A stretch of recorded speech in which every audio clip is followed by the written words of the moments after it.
Buenas tardes, buenas noches. Con la venia de todas y todos ustedes, vamos a dar comienzo a la conferencia magistral del maestro Agustín Virgilio Siliceo del Prado, quien nos va a hacer favor de presentar el tema, el despojo y su impacto social. Nos hace el favor de acompañarnos en el panel la doctora Miriam Saldaña Chairés, presidenta de la Comisión de Ecología del Congreso Nacional de la Abogacía. Nos acompaña también el doctor Rafael Martínez Treviño, abogado general de este Congreso. Nos hace el favor de acompañarnos también la maestra Jenny Manjarres, quien es directora de la Facultad de Derecho del Instituto Heiler. Nos hace favor de acompañarnos también el maestro Santiago Sánchez Sánchez, quien es el presidente de la Comisión de Vinculación con Fiscalías Generales de Justicia de México, de este Congreso. Para dar inicio a esta conferencia, me voy a permitir leer la semblanza curricular de nuestro distinguido conferencista. Él es licenciado en Derecho por la Facultad de Derecho de la UNAM, especialista en Derecho Penal por la Unidad de Posgrado, de la Facultad de Derecho de la misma UNAM. Grado que obtuvo con mención honorífica. Maestro en Derecho por la Unidad de Posgrado de la Facultad de Derecho, como dije, y también es maestro por el Instituto Nacional de Estudios Superiores en Derecho Penal, con mención honorífica. Doctorando por el Centro de Estudios Superiores en Ciencias Jurídicas y Criminológicas. Ha tenido o ha desarrollado diplomados en Desarrollo de los Derechos Humanos dentro de la justicia penal, en Delitos, Procedimientos Penales y Ejecución de Sanciones Penales en la Universidad Iberoamericana, en Derechos Humanos y Procuración de Justicia en la UNAM. Ha participado en múltiples cursos con valor curricular sobre temas de justicia y seguridad. Diplomados en Políticas e Instrumentos de Seguridad Pública de la Facultad de Ciencias Políticas y Sociales de la UNAM.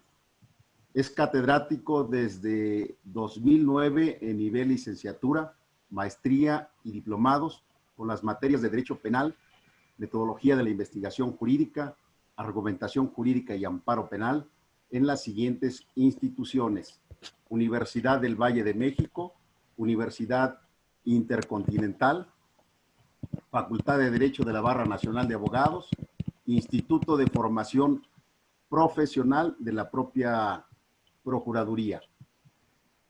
Tiene certificaciones por la Secretaría Técnica del Consejo de Coordinación para la Implementación del Sistema de Justicia Penal, CETEC, Secretaría de Gobernación, como docente para capacitar a agentes del Ministerio Público y jueces en juicio acusatorio. Dentro de las conferencias que ha dictado está Seguridad Pública en el programa radiofónico Fórmula Confidencial de la cadena Radio Fórmula, Derechos Fundamentales en el Juicio Acusatorio, Universidad del Valle de México, Derecho Procesal Penal Comparado, México-Estados Unidos por la Universidad Intercontinental. Su experiencia laboral es Comisión de Derechos Humanos de la Ciudad de México, subdirector de área en la primera visitaduría, secretario ejecutivo del Sistema Nacional de Seguridad Pública de la Secretaría de Gobernación, responsable del área de capacitación policial en la Dirección General de la Academia Nacional de Seguridad Pública, Policía Federal Preventiva, adscrito en los siguientes órganos: Coordinación de Inteligencia para la Prevención, Dirección General de Asuntos Jurídicos y Coordinación de Fuerzas Federales Preventivas, con el grado de subinspector. Procuraduría General de la República, Subprocuraduría de Investigación Especializada en Delincuencia Organizada, titular del Centro de Investigaciones Federales. Secretaría de Seguridad Pública y Tránsito de la ciudad de Cancún, municipio de Benito Juárez, Quintana Roo, titular de Asuntos Internos. Actualmente está en la Fiscalía General de Justicia de la Ciudad de México, está en la Fiscalía o como responsable en la Fiscalía de la Agencia de Judicialización, de la Fiscalía Desconcentrada de Investigación en Delitos Ambientales y en materia de protección urbana, y dicho sea de paso, es ahí donde se atiende el delito de despojo en la Fiscalía General de Justicia de la Ciudad de México. Bien, un concepto coloquial del despojo es la desposesión, la usurpación o la ocupación ilegítima de un predio, lote o inmueble que por derecho corresponde a otra persona. Las denuncias ante la Fiscalía General de Justicia de la Ciudad de México por despojo de inmuebles o a casa habitación se incrementaron el 43% en los últimos 4 años, estableciendo un marco referencial histórico del 2014 al 2018. Es decir, de acuerdo con un reporte que tenemos de la Ley General de Transparencia, en 2014 se presentaron 1,672 procesos en contra de desalojo o por el delito de despojo. En tanto, en 2018, la cifra subió a 2,403 denuncias. Bien, como sabemos, el delito de despojo se está convirtiendo en todo un problema de carácter social porque está afectando sobre todo a personas vulnerables, como pueden ser las personas de la tercera edad. Es por esa razón que escucharemos con mucho interés la conferencia de nuestro invitado, el maestro Agustín Virgilio Siliceo, quien es el responsable o el presidente de la Comisión para la Prevención del Delito de Despojo de este Congreso. Adelante, por favor, maestro.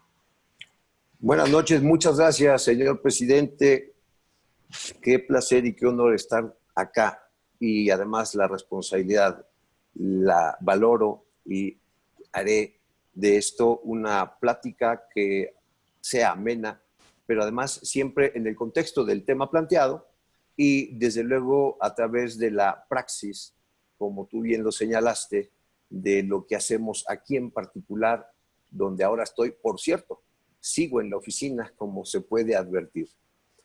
Por tanto, muchas gracias, mi querido doctor.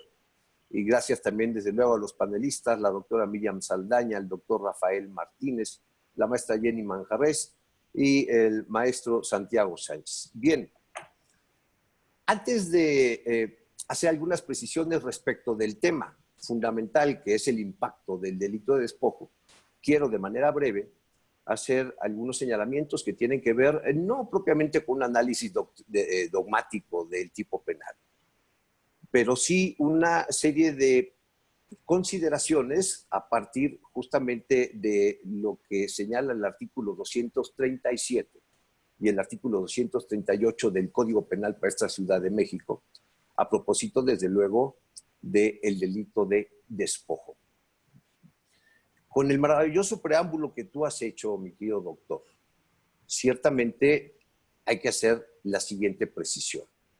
El bien jurídico que tutela el despojo lo es la posesión. De ahí encontramos el primer momento o el primer elemento que nos va dando cuenta de que este es un delito complejo, no solamente en su interpretación taxativa, sino desde luego me estoy refiriendo como operador. ¿A qué me refiero? Bien, empecemos por lo siguiente. El delito de despojo está previsto en el título 15, justamente del Código Penal para esta ciudad capital, que nos da cuenta de los delitos contra el patrimonio. Aquí es donde hay que hacer las siguientes precisiones. Todos aquí conocemos precisamente cuál es el bien jurídico que tutelan los delitos que prohíben las conductas que van en contra del patrimonio. Entonces, cuando encontramos este dispositivo del despojo, que lo que tutela es la posesión, nos enfrenta o nos genera o nos puede causar ciertas confusiones al momento de la integración de una carpeta de investigación y, consecuentemente, durante las audiencias respectivas. Quiero hacer el siguiente señalamiento.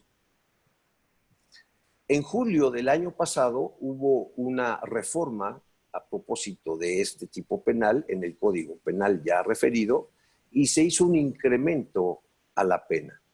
De tal manera que ahora el despojo simple previsto en el artículo 237 tiene una pena de prisión de 2 a 5 años, cuando antes era de 3 meses a 5 años. Y la conducta agravada prevista en el artículo 238 ahora tiene de 6 a 10 años de prisión. Hago estos señalamientos porque van a ser parte breve del desarrollo que a continuación voy a hacer para poder llegar a justamente a cuál es el impacto que yo advierto, no solamente como abogado, no solamente como persona, sino como operador justamente de lo que implica este tipo de querellas y denuncias por los delitos de despojo.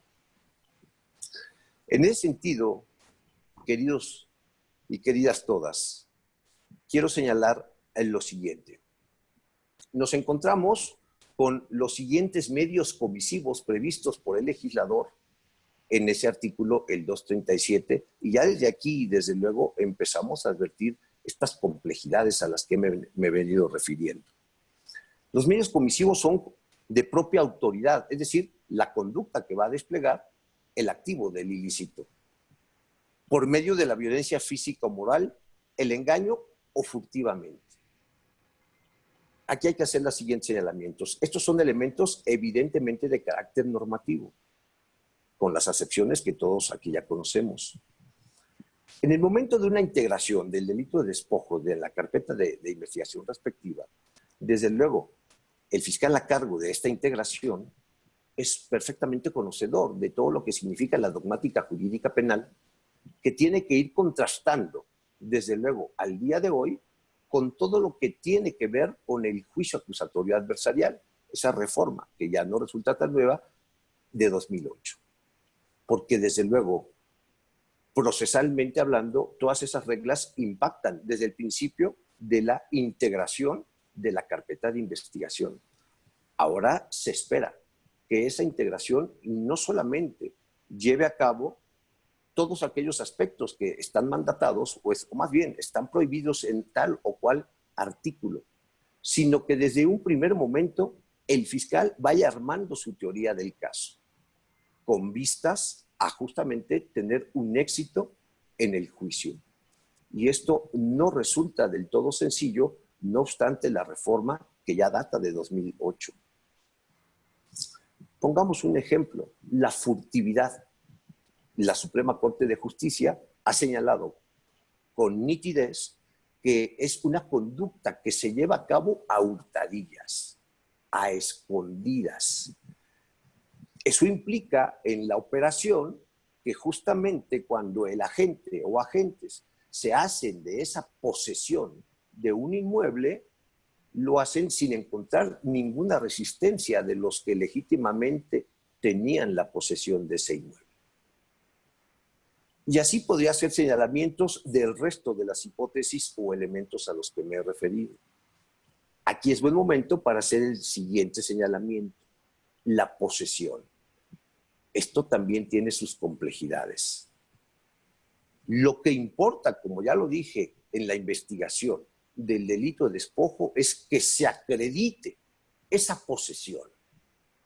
Sabemos también los que estamos acá que la posesión tiene dos elementos. Desde luego me refiero a el corpus y el animus.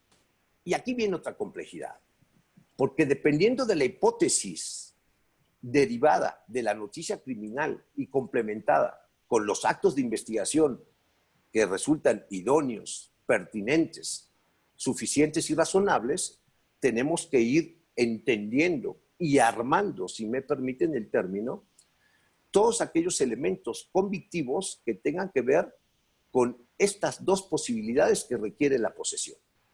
Porque en muchas ocasiones solamente requeriremos justamente ese ánimo, ese querer, ese conducirse como un dueño por parte de un imputado.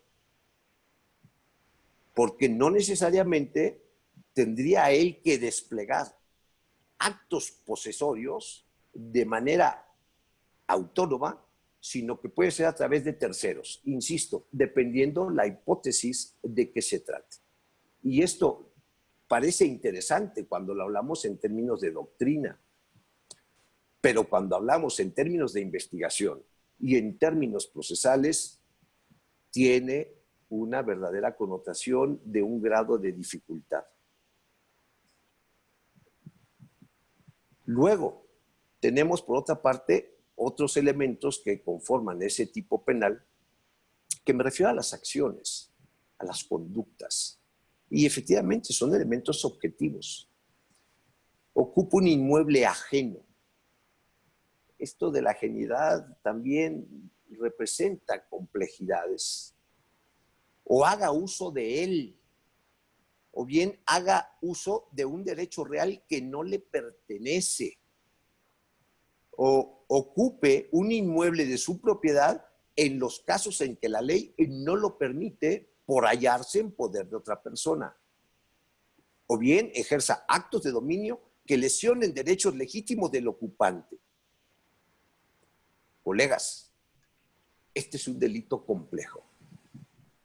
Eso no significa, desde luego, ni justifica los datos que precisó el doctor Roberto Vidal, de ese incremento en las denuncias y o querellas del delito de despojo acaecidas aquí en la Ciudad de México.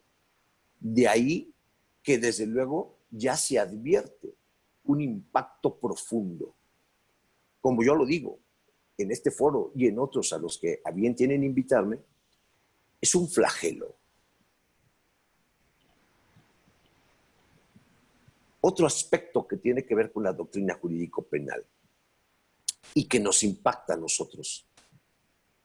En términos genéricos, la doctrina considera la consumación del delito de despojo como instantáneo. Sin embargo, hemos venido sosteniendo en la Fiscalía que su consumación es permanente. Y esto impacta, por supuesto que impacta. Impacta sobre todo en ciertos casos. Me refiero a la flagrancia. El artículo 16, en su párrafo quinto de la Constitución Federal, es muy claro respecto de la flagrancia. El diverso 146, en sus diversas hipótesis del Código Nacional de Procedimientos Penales, que nos hace las precisiones de las hipótesis de flagrancia, también es muy claro.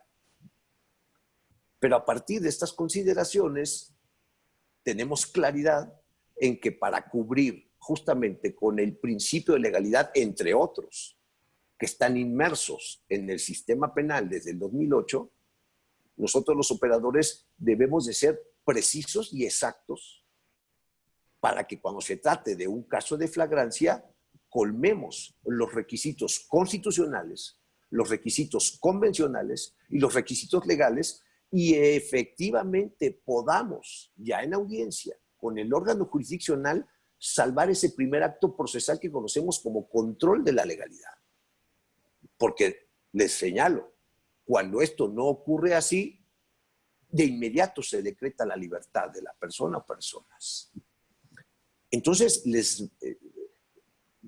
tienen claridad junto conmigo que una vez que yo he hecho estas precisiones de por qué es un tipo penal complejo, al momento de la operación y cuando se trata de un caso de flagrancia, adquiere justamente ese grado de complejidad. Tan es así que justamente la Fiscalía General tiene, entre muchas fiscalías, esta, en donde yo ahora trabajo y he comprendido de una mejor manera lo que implica, en todos los sentidos, el delito de despojo. Y justamente en esta fiscalía donde trabajo hay esa especialidad para integrar esas carpetas por ese delito y atender, cuando así es el caso, detenciones en flagrancia por este delito. Y por lo que les he manifestado, esas detenciones en flagrancia advierten, desde luego, estas posibilidades que, si no son cubiertas de una manera eficiente y eficaz y siempre rodeadas del principio de legalidad y con toda la certeza que debe de tener la actuación ministerial, entonces los resultados no pueden ser muy buenos. Sin embargo, son buenos. Eso por lo que hace a la precisión de los delitos cometidos en flagrancia. He pugnado entonces en ese sentido, y también advierto ahorita que es un momento prudente para señalarlo, que en diversos foros hay ya alguna propuesta muy seria en dos sentidos, y que yo la he impulsado y estoy convencido, pero no sirve de mucho que yo esté convencido, sirve de mucho que hay otras personas con una voluntad política que están convencidos de lo siguiente. Primero, para cuando estamos hablando de este impacto social que causa el flagelo al que me he referido, es necesario, en primer orden, integrarlo al catálogo de delitos que ameritan prisión preventiva oficiosa de los que están previstos en el artículo 19 del Pacto Federal y que se replican en el 167 del Código Nacional de Procedimientos Penales. Estamos hablando de prevención, de disuasión. Está claro en los datos que los años de cárcel no siempre son disuasivos, pero la cárcel de manera oficiosa sí tiene un impacto social. Sí es una prevención general. Por tanto, hay todo un sustento, hay todo un análisis importante que genera la posibilidad de que esto a lo que me he referido pueda ocurrir. Y se incluya, insisto, el delito de despojo en el artículo ya antes referido. Tengo la certeza, y las personas involucradas en ello, que esto ciertamente obrará de manera positiva, societalmente hablando. Y me parece que eso es claro. Por un lado. Por otro, parte de la propuesta va de que efectivamente, y para los efectos a los que me referí de la flagrancia, sea considerado, y además a mí me parece que es claro, que sea de consumación permanente. Y eso es claro, insisto. Una vez que ha habido el primer acto posesorio, con las hipótesis que ustedes gusten y manden, y ya esa persona se hizo de la posesión de un inmueble de manera ilegítima, evidentemente en ese momento la lesión a la posesión ha iniciado. Y no cesará hasta que esto se corrija, jurídicamente hablando. Por tanto, tengo claridad en que debe ser considerado de consumación permanente. Y eso ya les dije en qué nos ayudaría en la operación, en tratándose de el control de la detención. Y eso no implica, desde luego, que se esté haciendo una propuesta al margen de lo que significa al día de hoy o las aspiraciones que tiene el Estado mexicano, que las viene cumpliendo a partir de la reforma de 2008, luego a partir de la reforma de 2011, con el reconocimiento de los derechos humanos en el Pacto Federal, que desde luego eso relanza al Estado mexicano como garantista y como neoconstitucional. En eso hay claridad. Bien, pues estas propuestas van dentro de ese contexto y no se alejan absolutamente para nada de esa, no solamente esa política criminal, sino ese contexto al que me he referido. Bien,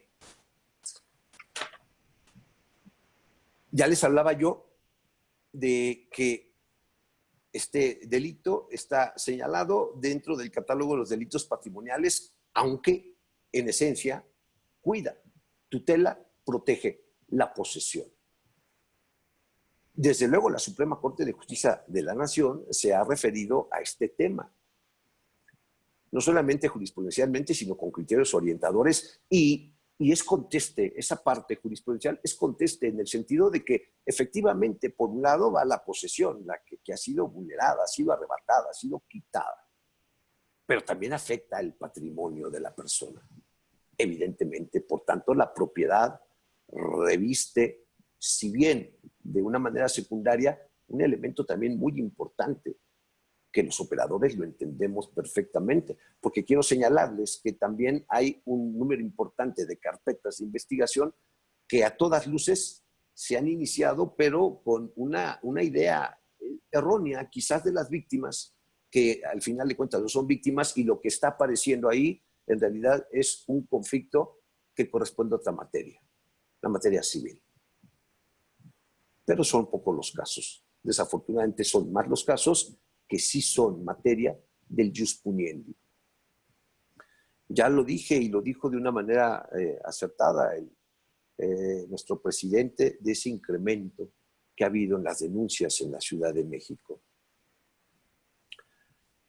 Ahora permítanme compartirles un pensamiento respecto de por qué creo yo que se ha incrementado justamente estas denuncias, estas querellas.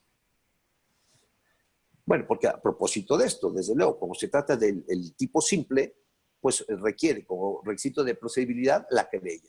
Cuando está la conducta agravada, que puede ser cuando la víctima es mayor de 60 años o cuando es cometido por un grupo de 5 más personas, entonces la conducta es agravada.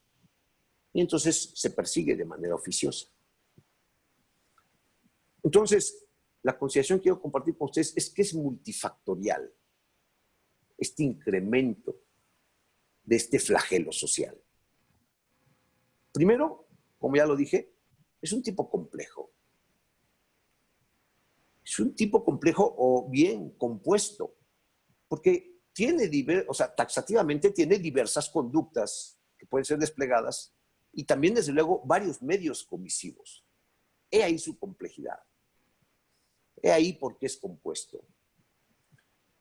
Tiene varios elementos normativos que, por tanto, reviste esa necesidad de hacer diversas valoraciones que, si bien muchos de ellos ya están perfectamente señalados por parte de la Suprema Corte de Justicia de la Nación, pues otras requieren cierto tipo de valoraciones que tienen que ver con un contexto social vigente en el momento de esa circunstancia. Y eso siempre puede, bueno, no siempre, pero puede llevarnos a veces a disparidad de criterios. Como ya lo dije, otro de estos elementos que desde luego han hecho ese incremento respecto de las denuncias es precisamente porque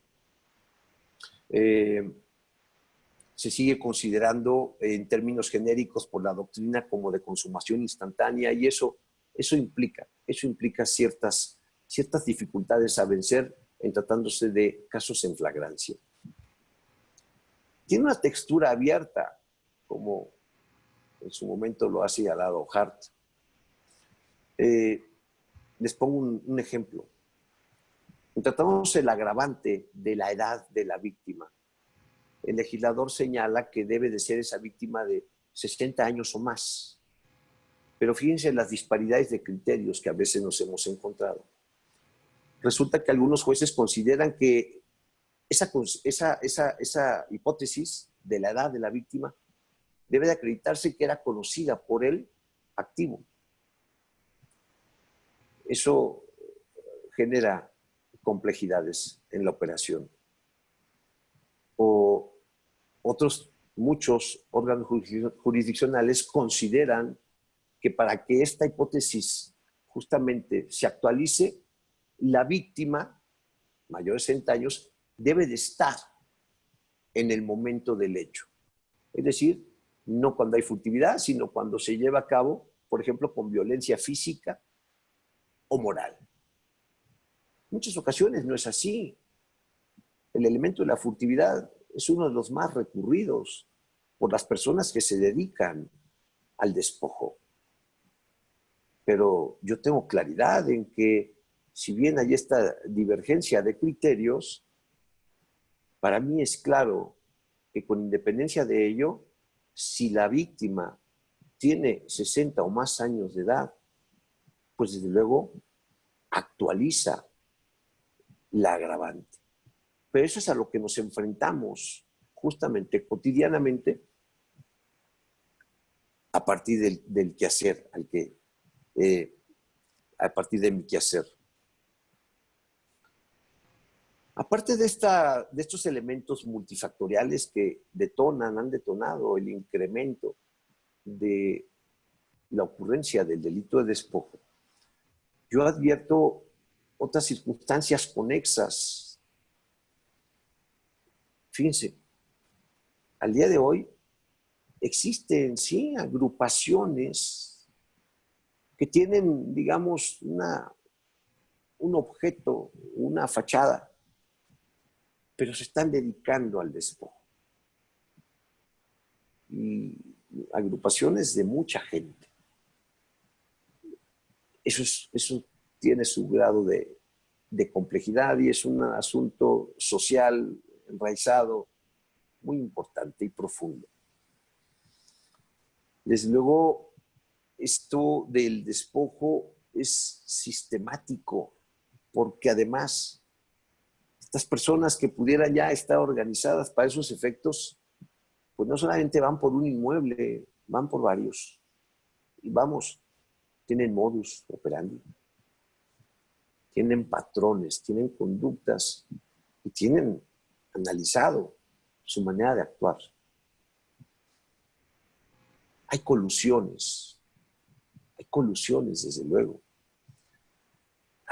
Yo advierto filtros un tanto cuanto endebles en las notarías para los efectos justamente de la protocolización de instrumentos que tienen que ver con la propiedad de los inmuebles. Sí, claro, ya se han hecho esfuerzos y se están haciendo cotidianamente también en ese ámbito,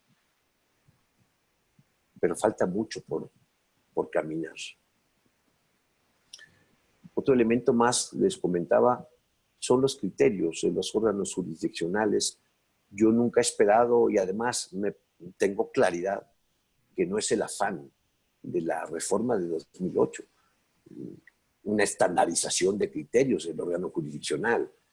Es más, eso iría en contra de varios principios, evidentemente. Pero razonablemente, ¿sí? Sí me parece plausible que, si bien aquí nuestro sistema jurídico no funciona a base de precedentes, pero sí es plausible que ya en casos desarrollados, establecidos y acreditados, pudiera haber un consenso genérico, ¿no?, por parte de los órganos jurisdiccionales. Porque todavía encontramos ya en la operación muchos criterios que van encontrados. Insisto, eso no sería una estandarización de criterios, porque eso no va acorde con el dictado de la Constitución. Pero sí una cierta homologación a partir de, insisto, ciertos casos. Como les decía, tengo claridad y los datos no mienten, los números son duros. Las penas no disuaden. Y es más, no disuaden ni de este delito ni de otros más, que tienen penas altas. Pero sí en la práctica, y eso lo podemos corroborar, sí tiene un impacto social aquel contenido, aquel catálogo al que me he referido de los delitos que ameritan prisión preventiva oficiosa. Y hay sustento y hay motivo para que eso llegue a buen puerto. Bien, ahora, el impacto social que causa el delito de despojo. Desde luego, a partir de estas consideraciones que he compartido con ustedes, yo tengo claridad en que es un delito de alto impacto social.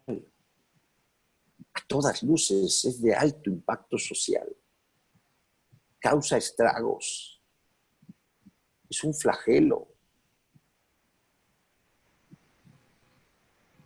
En esencia, la víctima pierde el lugar en donde hace su vida cotidiana, ya sea su casa, ya sea el lugar que renta, ya sea el lugar donde tiene establecido un negocio que le da para comer, y lo pierde.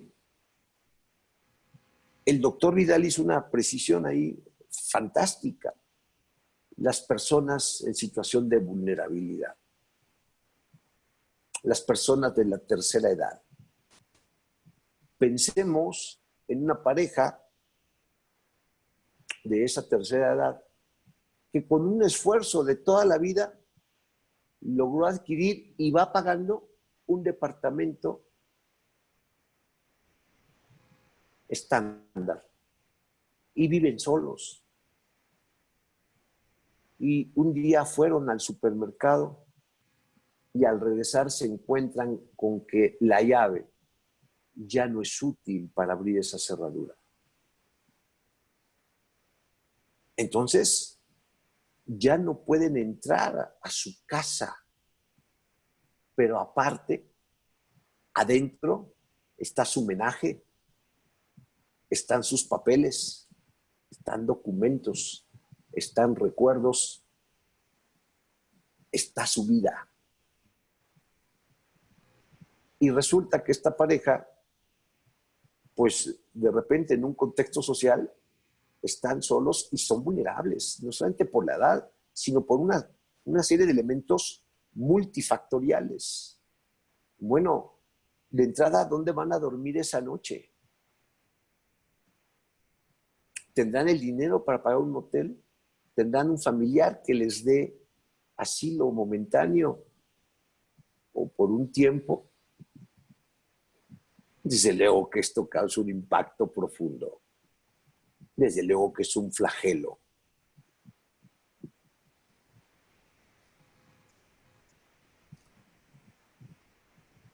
Pero no solamente las personas en situación de vulnerabilidad. Todos aquellos que son víctimas del delito de despojo, desde luego les causa una huella profunda. Porque ese es el impacto. El impacto es todo aquello que causa un efecto emocional en la psique, para empezar. Pero desde luego causa un efecto extraordinario y avasallador en la economía de las personas.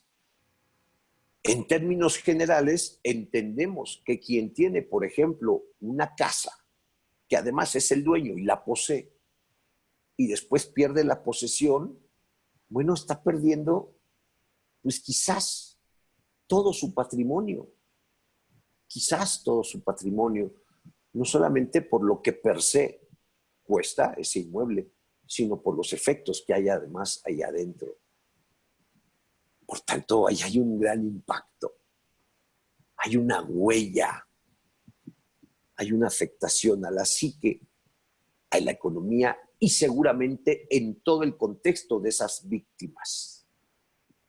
Eso está claro para mí, es absolutamente claro y razonablemente es claro para todas las personas que analizaran este contexto al que me he referido respecto de lo que significa el despojo ya en términos sociales, más allá de las consideraciones de la dogmática jurídico-penal. Porque además, ¿qué le importa a la víctima la dogmática jurídico-penal? No le importa nada y no tiene por qué importarle, evidentemente. A esa persona lo que le importa es que le han quitado gran parte de su patrimonio, si no es que todo, y su vida empieza a desmoronarse. Porque otra vez el tema, las personas vulnerables. Eso no significa que si alguien es dueño de 5 casas y lo despojan de uno, no vaya a sufrir las mismas consecuencias. Por supuesto que no estoy diciendo eso. Pero evidentemente hay grados, ¿no? Socialmente hay grados, hay circunstancias, hay hechos. Y cuando hablamos de un impacto, desde luego las personas más vulnerables son las que sufren ese impacto que puede ser devastador. Pero además, cuando hablamos de ese impacto social, es un efecto como tipo dominó. Hay consecuencias en toda una comunidad. Eso es un impacto. O sea, de eso va el impacto. Las consecuencias en la comunidad. Porque entonces, una vez que esto ha acaecido, se producen otras conductas típicas, no solamente a cargo de la gente, sino que inclusive las propias víctimas, en una desesperación supina, desde luego, podrían tomar tal decisión. Las víctimas sienten ese miedo, esa zozobra. Permítanme hacer aquí un comparativo, quizás inclusive grotesco, pero me parece que idóneo. Las víctimas del delito de homicidio, me refiero a las víctimas indirectas, desde luego sufren una pérdida irreparable. No hay quien traiga la vida a la víctima. Pero el hecho ya pasó. De una forma o de otra, jurídica, social y anímicamente, tendrán que salir. Pero en un despojo, colegas, esa zozobra, ese impacto, esa incertidumbre se extiende. De ahí mi consideración, que yo he señalado de la consumación del delito. O sea, si ustedes van advirtiendo, desde luego, como estoy seguro que lo están haciendo, pues lo que yo les vengo señalando, pues tiene una razón de ser. No son ocurrencias mías, son no solamente un análisis dogmático en contraste con la operación procesal, sino en términos holísticos, a partir de mi experiencia. Ya hablaba yo ya hace un rato, desde luego, de los efectos financieros que esto causa, pero no solamente, desde luego, en la víctima del despojo, sino es parte del impacto social. Porque además, varios de estos eventos delictivos, pues resulta que a la postre el despojador está intentando vender el inmueble o lo llegase a vender. Entonces se dan cuenta la concatenación negativa cuando hablamos del impacto social que causa el despojo. No es cosa menor, es amplia, es dañina, es un flagelo.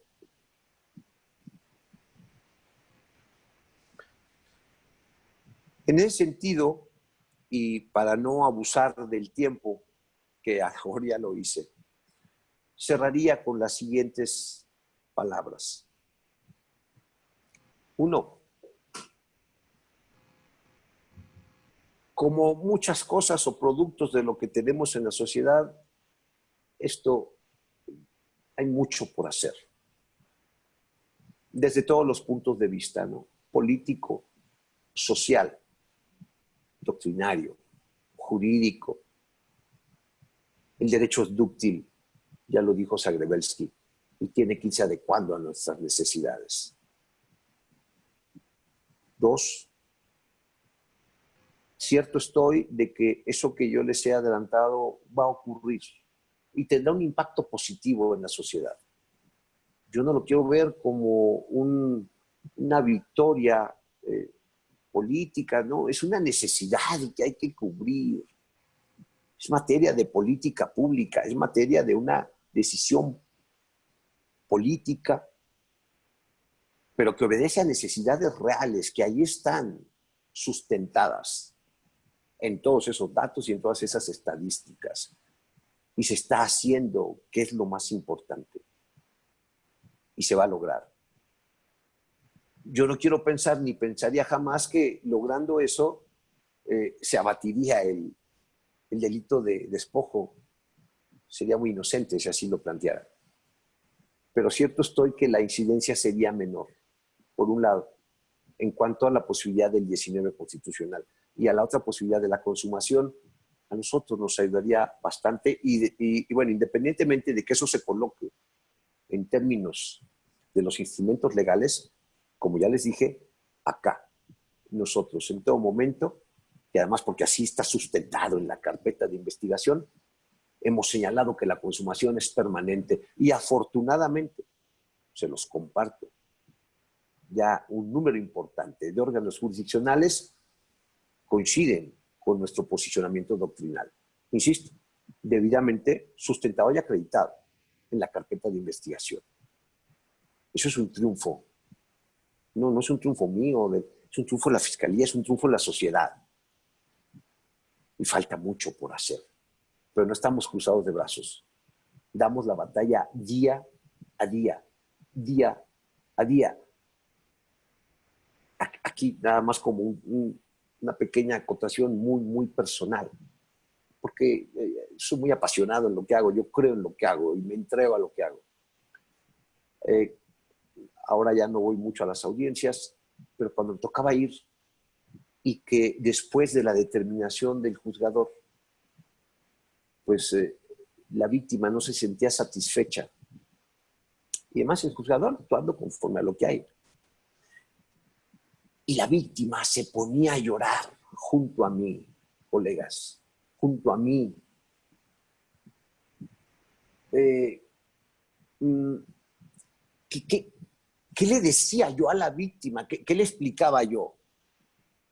De la posibilidad del señalamiento del 146, de que si hubo o no furtividad, ¿qué le puedo yo explicar a la víctima? Absolutamente nada. En ese sentido, nada. El asesor jurídico tampoco. Porque es una persona que estuvo ahí viviendo 40 años. Ya no puede entrar. Y resulta que todavía no puede entrar. ¿Qué le explicas a esa señora de 62 años? ¿Qué le dices? Yo no tengo palabras. Y miren que para que yo me quede sin palabras es porque algo grande está ocurriendo a mi alrededor. Y eso es algo grande. Por eso creo en lo que hago. Por eso me apasiona lo que hago. Por eso la convicción de cómo lo hago, cuándo lo hago. No puedo buscar el aplauso. No lo busco. Tengo la convicción de jurista y de servidor público. Y estoy maravillado con las posibilidades que he encontrado de poder sacar adelante tantas cosas que tenemos y que venimos arrastrando de una manera atávica y parece sempiterna, pero yo no soy fatalista, desde luego. Y todos los días damos la batalla. 3, tengan la certeza de que, primero, desde luego, con la honra con la que me distingue mi amigo y presidente, el doctor Roberto Vidal Méndez, que ha tenido a bien depositar en mí esa confianza respecto a ser presidente de esa comisión, que ya él mencionó, estaré día con día, día a día, impulsando lo que haya que impulsar, con un convencimiento férreo y absoluto. Por otro lado, respecto de mi posición como servidor público, las palabras pueden ser absolutamente las mismas. y ambas vertientes tienen una importancia sustantiva para mí. Y lo que les digo de manera objetiva es de que acá, donde yo estoy, ya me refiero al servidor público, se hacen las cosas no solamente de la mejor manera, porque el mandato constitucional no utiliza esos términos. El 21 de la Constitución no utiliza esos términos, yo tampoco los utilizo. Se hacen con estricto apego al 21 constitucional y todo lo que de ahí deriva. Y se los digo con convicción, se los digo con convencimiento, se los digo con esa precisión, que siempre habrá algo que mejorar, algo que señalar porque se omitió o no se hizo o se hizo mal. Bueno, cuando se hace mal hay consecuencias y se llevan a cabo. Eso tengan ustedes la certeza y la seguridad de que así es. Pero de que se toma el delito de despojo en serio, aquí se toma muy en serio. Porque más allá de las consideraciones que he querido compartir con ustedes y esas posibilidades que están en ciernes, de manera objetiva les digo que aquí el delito de despojo es algo muy serio. Y por último, entonces, yo espero de todo corazón que esta intervención, que quizás ha sido un tanto cuanto atropellada, y que, como les dije, estoy en la oficina con mucho gusto. Además, yo hubiera querido quizás estar en casa o en algún estudio, pero qué bueno que tengo esta posibilidad de estar en la oficina al pendiente de muchas cosas que hay por ahí. Y además esta gran posibilidad, este gran agasajo de estar con ustedes, estar compartiendo con ustedes, y que seguramente escucharemos todavía algunas precisiones talentosísimas de los panelistas y desde luego con la sabia y precisa moderación de nuestro presidente. Espero entonces de corazón haber cumplido con una charla al menos amena. Es cuanto. Les agradezco mucho. Quedo a sus órdenes desde luego.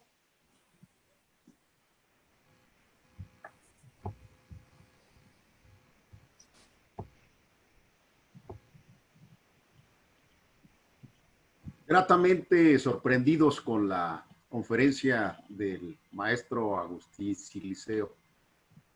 Por las alusiones personales, haré un breve comentario para dar paso a las preguntas de nuestros panelistas. La primera precisión. Justamente el Congreso Nacional de la Abogacía pugna y pugnará por el fortalecimiento del Estado constitucional y democrático de derecho. No son palabras huecas. Tenemos que acercar el ámbito del deber ser con la realidad.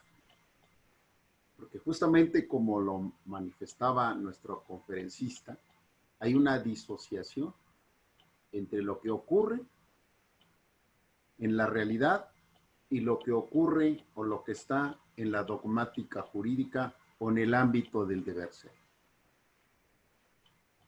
Algo que es fundamental y pugnaremos por ello es el fortalecimiento de las instituciones responsables de prevenir por un lado y por el otro lado de investigar y perseguir el delito.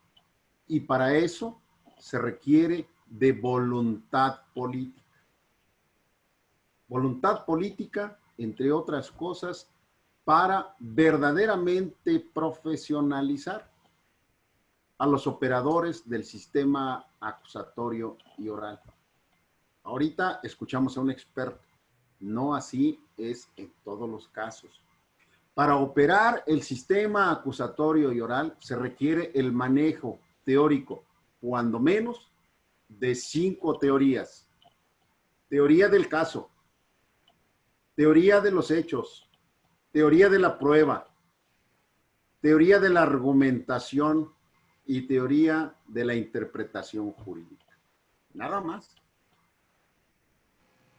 Después de estas precisiones y atendiendo su experiencia como exlegisladora y como activista social, cedemos el uso de la palabra a la doctora Miriam Saldaña Chairés, que tiene una formación polivalente, ya que por un lado es filósofa, por otro lado es maestra en Derecho y por supuesto experta en muchas disciplinas.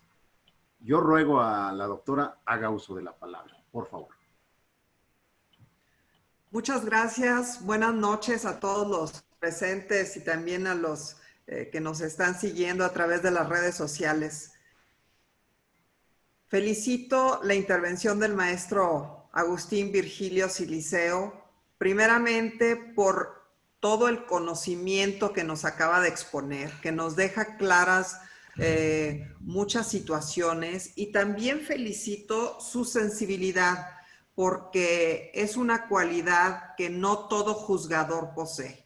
Y en este caso, a través de sus palabras, pues se vio claramente que es una persona que está juzgando con sensibilidad, con ética y con conocimiento de las leyes, de la doctrina, de la dogmática. Felicidades, maestro. Me gustaría comentar que como diputada de la 6ª legislatura de la entonces Asamblea Legislativa del Distrito Federal, me tocó ser presidenta de la Comisión de Vivienda.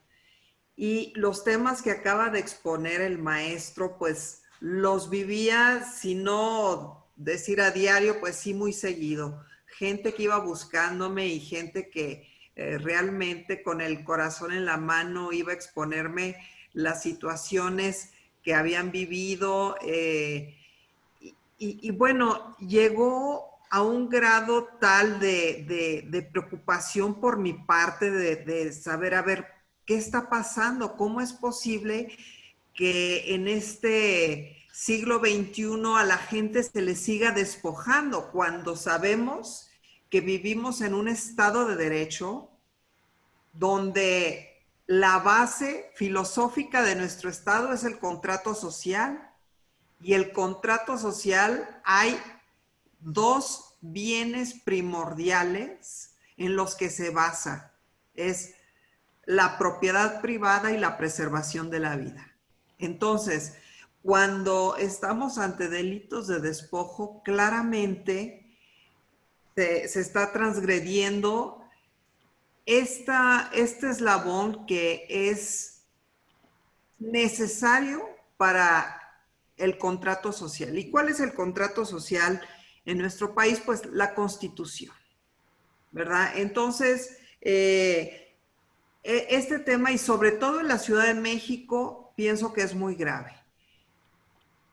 Sé que en todo el país se da, pero considero que la Ciudad de México será por la aglomeración que somos de tantas personas en un espacio tan reducido, territorialmente hablando, pues se da mucho el despojo. Hay estos grupos organizados que parece que tienen radar para despojar a personas vulnerables o para apoderarse de espacios que quizás estaban en medio de un litigio y estaban vacíos, llevaban tiempo vacío, etc. Gran cantidad de casos que vi como diputada presidenta de la Comisión de Vivienda, y quiero comentar que me senté a platicar en aquel momento con el procurador de justicia de la Ciudad de México y le expuse mi preocupación y le propuse que fuéramos pensando en crear una fiscalía especializada en los delitos de vivienda. No tuvieron eco en ese momento mis palabras, por más que le expuse casos de gente, le expuse estadísticas, cifras, no tuvieron eco mis palabras. pero de alguna forma sigue ahí esa inquietud mía. Si el tema da para crear una fiscalía especializada, porque una cosa son las cifras oficiales y otra cosa son todas las personas que están siendo timadas por personas que les proponen que van a tener acceso a una vivienda de interés social. Y las personas durante años y años y años están pagando y las amenazan. Les dice, si dejas de pagar una semana, porque son pagos chiquitos, pero bueno, eso de chiquitos para ellos pues son sumas de dinero considerables. Y los amenazan, si tú dejas de pagar una semana, pierdes todo lo que has estado pagando hasta el día de hoy. Y así van creciendo piramidalmente estos grupos y por eso se vuelven incluso casi políticamente intocables. Ahora, pienso que estamos entrando a una nueva etapa, una nueva era de este país, donde cada vez somos más los que ya no queremos más impunidad. Entonces, pienso que es un buen momento para empezar a encauzar todas estas situaciones que se venían dando como una gangrena en la sociedad. Y el despojo, bueno, pues es una parte muy importante de esta enfermedad porque al final de cuentas todos los seres humanos necesitamos un techo y comida. Entonces, cuando alguien te despoja de tu vivienda y de repente te encuentras en la calle, pues ¿quién te va a dar techo? ¿Verdad? Por supuesto que es un tema complejísimo porque aquí también podemos hablar de la responsabilidad del Estado en cuanto a la previsión de vivienda. Hay países como China que un año por adelantado están construyendo lo que saben que el siguiente año se va a solicitar en vivienda. Y nosotros tan no es el caso que vemos cómo crecen las periferias de las ciudades, que vemos cómo crecen estas zonas donde se van acumulando la pobreza y se va magnificando. Y bueno, es un tema, como bien lo dijo el doctor Siliceo, se da una concatenación de eventos negativos. Ahora, yo dejaría sobre la mesa una pregunta para el maestro Agustín Virgilio Siliceo sobre el tema de despojo entre cónyuges, porque considero que cuando se da en esta situación, pues para mí hay un agravante, ¿verdad? Pero prefiero que la respuesta y un poquito la explicación del tema y qué se puede hacer, qué sí y qué no se puede hacer, pues qué mejor que sea el maestro Agustín Virgilio Siliceo quien lo responda con toda la experiencia que él posee y su trabajo cotidiano. Es cuanto. Muchas gracias, estimada doctora. Maestro Agustín Virgilio, si esté tan amable en dar respuesta a la doctora Miriam Saldaña.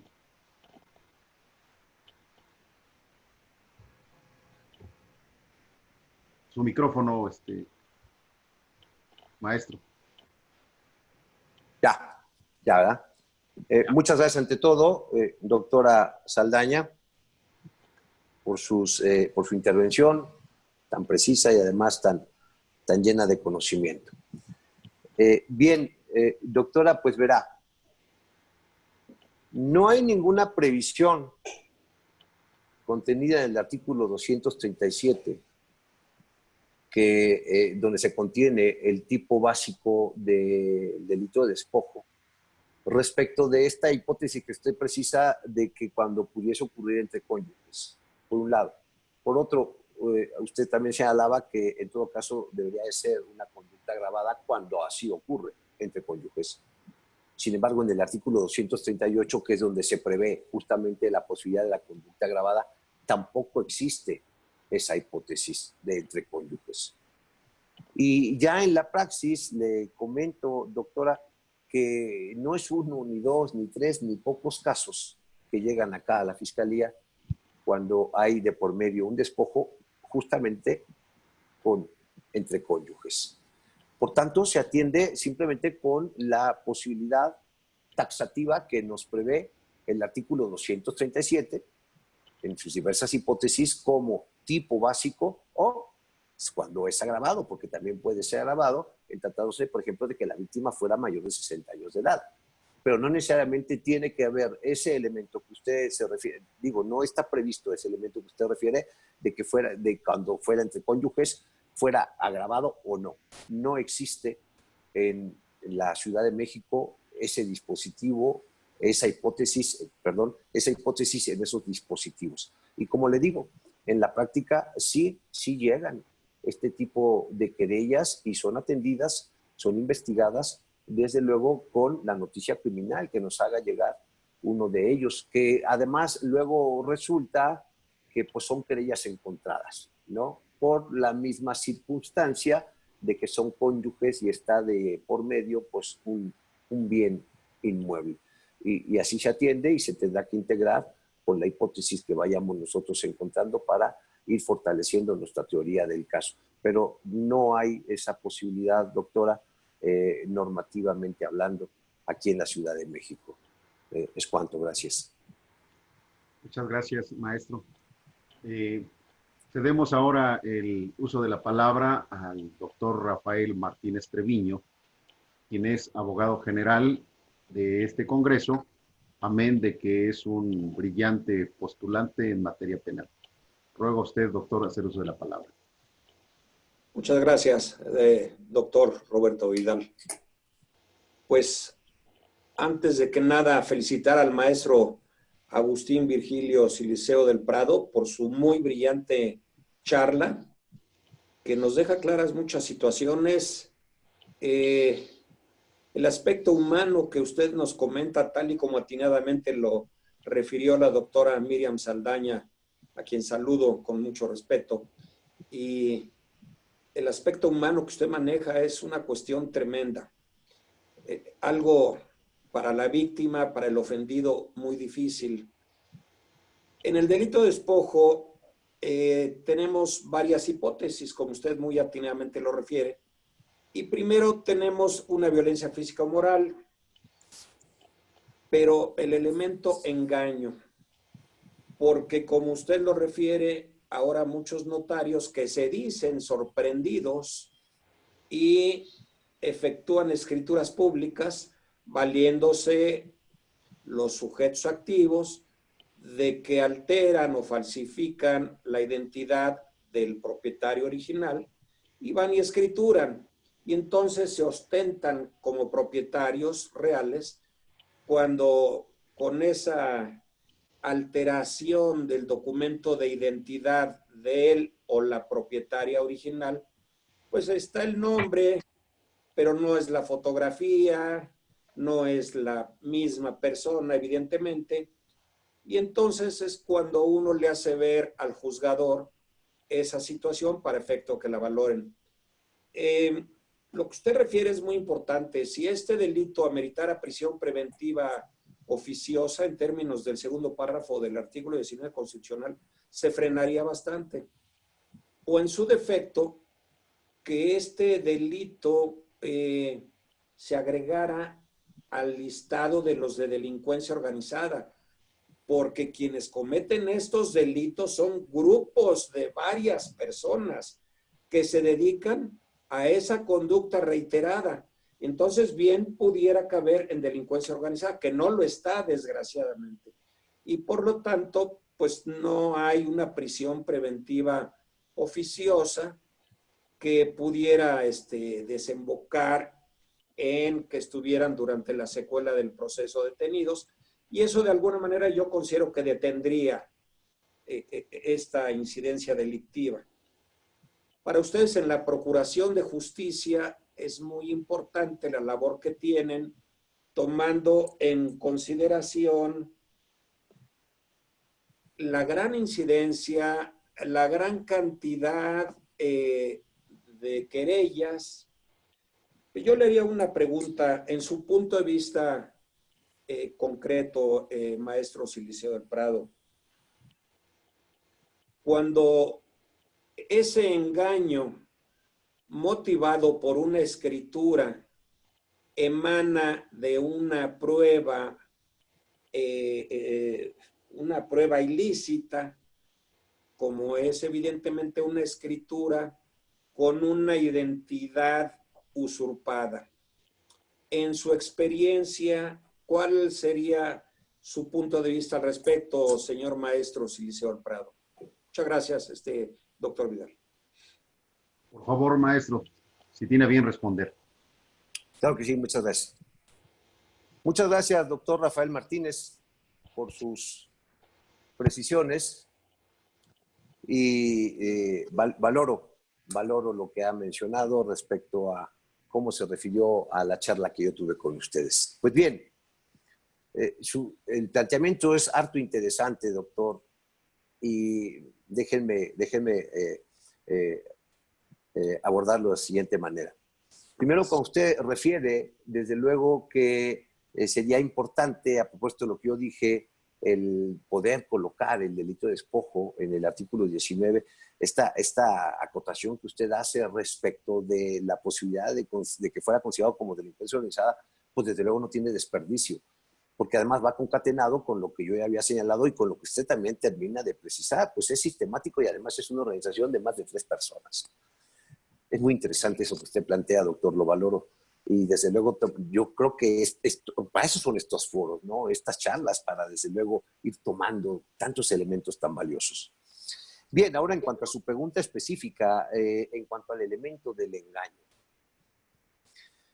Y fue también enfático el doctor respecto de qué hacemos aquí en la Fiscalía cuando advertimos justamente todo lo que tiene que ver con este engaño, porque cuando hablamos del engaño, como lo plantea el doctor Martín Treviño, pues desde luego hay una colusión de entrada, ¿no? De entrada hay una colusión. Entonces abrimos las líneas de investigación que sean necesarias, doctor. No solamente vamos por el despojo, sino que inclusive si es necesario investigar a otros posibles partícipes o autores, así lo hacemos, incluyendo desde luego cuando así se advierte, por lo menos a nivel de indicio, alguna notaría. Entonces, sí se abren las líneas de investigación, desde luego. Es más, si fuera el caso, hacemos los desgloses pertinentes en términos de competencia, pero si es de nuestra competencia y estamos perfectamente seguros de cómo vamos y que eso va armado, va sustentando nuestra autoridad del caso, abrimos tantas y cuantas líneas de investigación sean necesarias, mi querido doctor, y desde luego para llegar a una conclusión satisfactoria o lo más satisfactoria que se pueda respecto de la víctima para la reparación del daño, pero, como usted bien lo señaló, sin dejar de atender cualquier línea de investigación que sea necesaria abrir cuando de engaño se trata. Y sí, ciertamente es uno de esos elementos a los que yo me referí que tienen cierto grado de complejidad o al menos que requieren una investigación, no porque los otros no lo demanden, pero queda claro que un elemento como el engaño requiere mucha curiosidad e ir muy, muy profundo. Y entonces llegamos a abrir todas esas líneas de investigación que sean necesarias y pertinentes. Es cuanto. Muchas gracias. Gracias.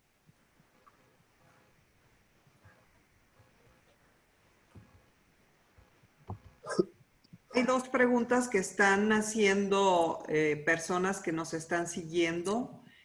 Si me permiten, voy a leerlas. La primera dice, ¿se puede hablar de flagrancia cuando días después de que el sujeto activo despojó del inmueble al sujeto pasivo todavía detenta la posesión del inmueble? Y la segunda comenta un caso brevemente, dice, de acuerdo a su experiencia, hay un litigio sobre un bien inmueble el cual se encuentra bajo litigio. En este se cobró un pagaré y se dio la casa para condonar dicha deuda. Pero al querer realizar los trámites de cambio de propietario, la persona deudora habría vendido de nuevo la casa y dichas personas habrían ocupado primero el bien inmueble y realizando primero los trámites, dejando al acreedor de dicha deuda y que se le había dado el bien sin posibilidad de tener la propiedad ni posesión del bien inmueble. ¿Qué es lo que usted haría u opina de acuerdo a su conocimiento? Estas son 2 preguntas del público. Gracias. Bien, en cuanto a la primera, sí, desde luego hay la posibilidad normativa en términos del artículo 146, lo que conocemos por una detención por señalamiento. O sea, ya hubo el hecho y posteriormente hay un señalamiento de esa víctima.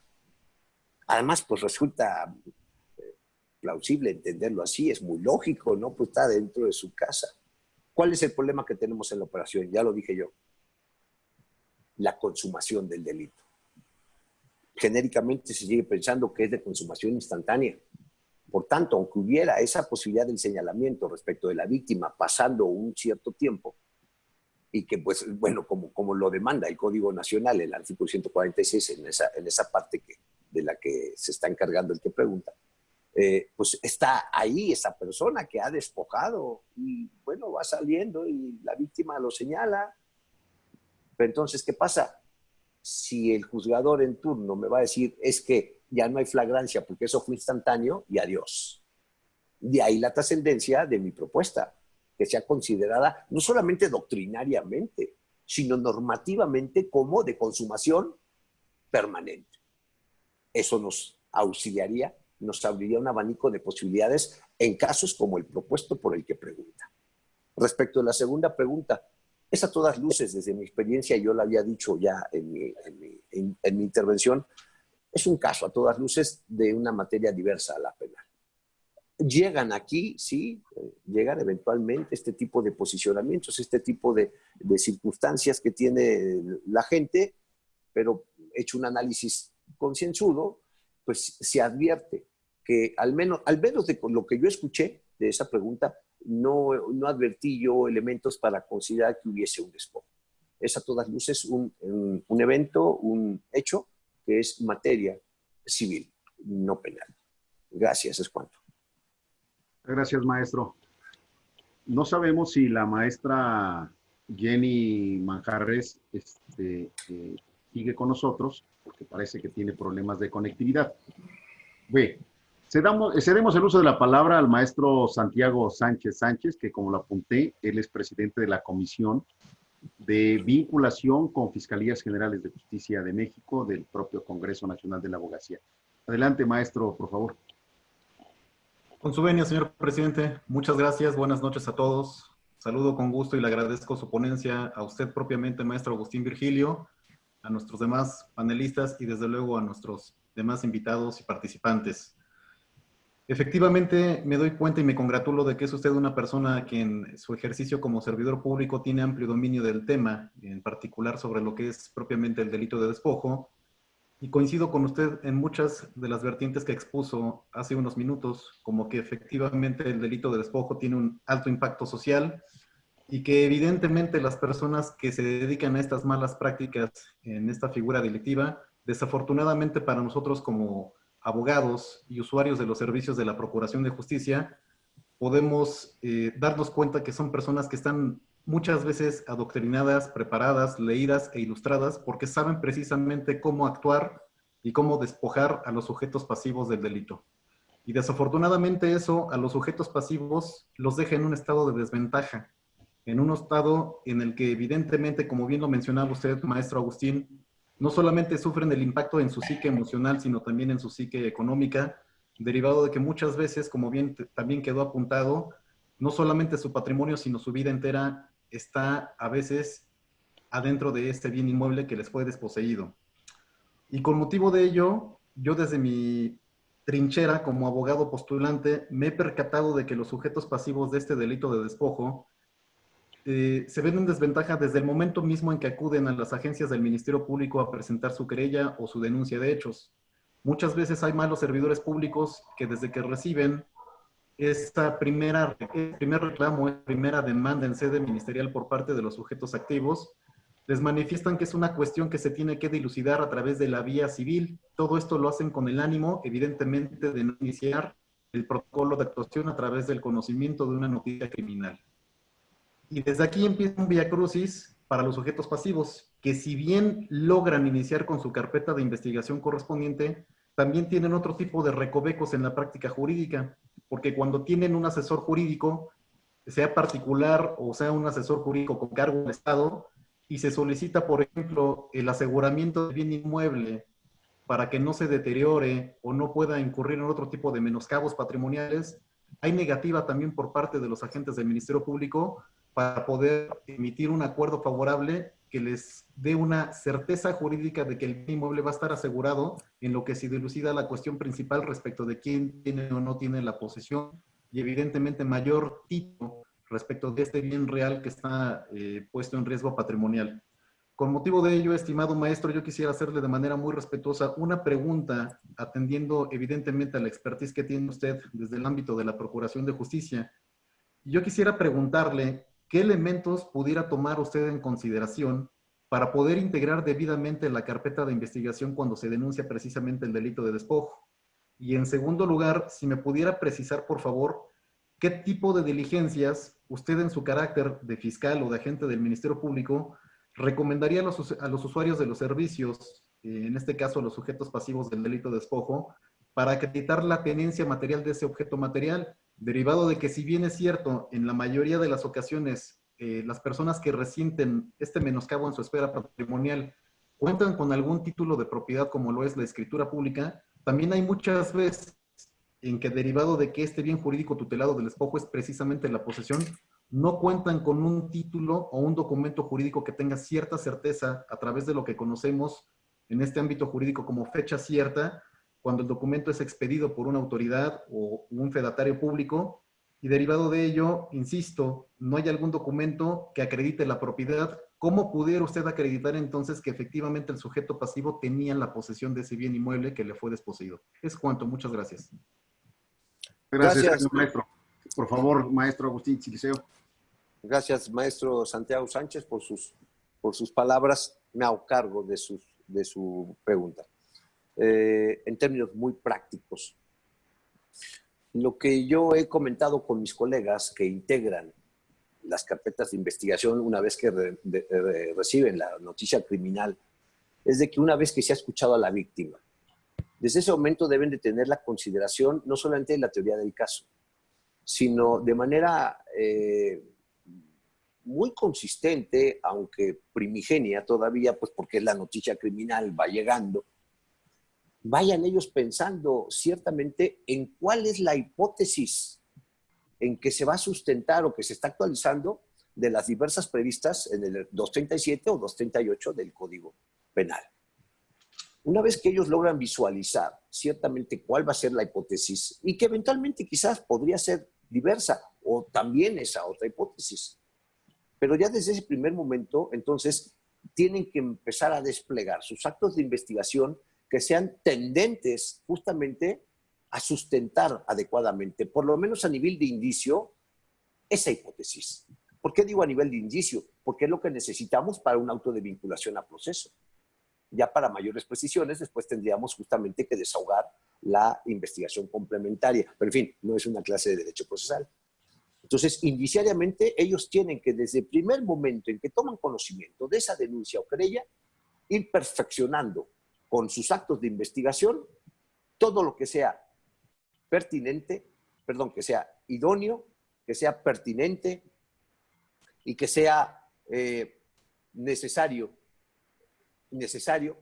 y razonable para perfeccionar esa hipótesis. Después, ¿qué diligencias? A propósito de lo que decía el maestro Santiago Sánchez.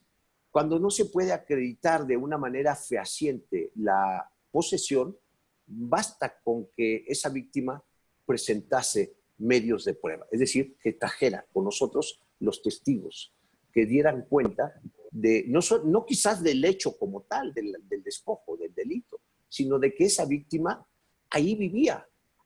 ¿Y por qué entraron? Porque son sus familiares, porque son sus amigos y en determinadas fechas entraron y nos describen cómo era adentro. Porque bien lo dijo el maestro Santiago, la propiedad es concomitante, no es absolutamente relevante. La posesión es lo que hay que acreditar. Y eso se acredita en esos términos y para nosotros es muy funcional. Es cuanto. Muchas gracias. Muchas gracias, maestro. Cedemos ahora el uso de la palabra a la maestra Yani Manjarés, por si desea hacer alguna pregunta.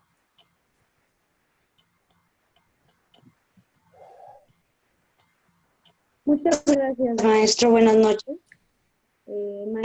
Maestro Agustín, felicito esta intervención tan interesante. Me gustaría hacer una pregunta ya que nuestros alumnos del Centro Universitario Haller están aquí presentes y esto les pueda ayudar a su formación. Con base a su experiencia, ¿qué podríamos modificar en la formación de abogados para obtener mejores operadores del derecho? Es cuanto, maestro. Es una pregunta. Gracias maestra por su intervención. Es muy interesante su pregunta, podría ser muy amplia la respuesta, desde luego no es el caso.